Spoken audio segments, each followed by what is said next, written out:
J'étais venu payer d'abord les civilités auprès de l'autorité provinciale et de deux aussi surtout lui apporter une bonne nouvelle.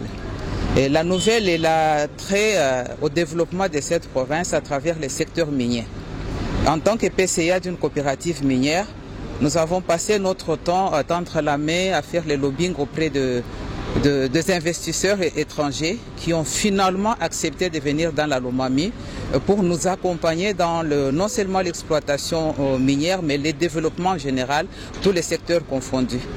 Donc c'est ainsi que je vais amener cette nouvelle auprès de l'autorité provinciale pour qu'ils soient tenus informés que d'ici là, il y a de grandes activités qui vont commencer au sein de cette province. La coopérative minière CMVOA, c'est une réalité dans la Lomami. Nous existons.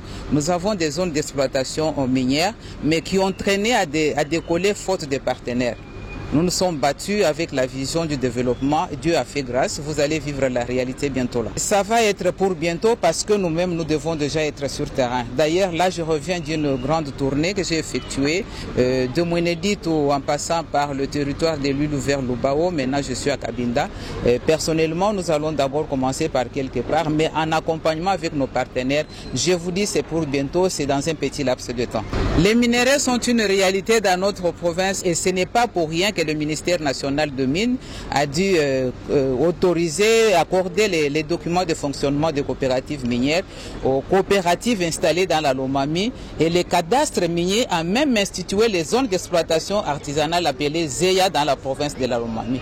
Donc c'est pour dire que ce n'est pas une imagination mais plutôt une réalité. Notre province, je vous dis qu'elle est vraiment riche en sous-sol. Il y a le diamant, de qualité d'ailleurs, il y a de l'or. Les grands gisements d'or sont dans cette province, je vous dis. Et localisable, je vous dis. D'ailleurs, au moment où nous parlons, là, il y a même des études par satellite qui sont en cours avec nos partenaires et on est en train de localiser des grands gisements dans cette province, mais qui sont veilleuses.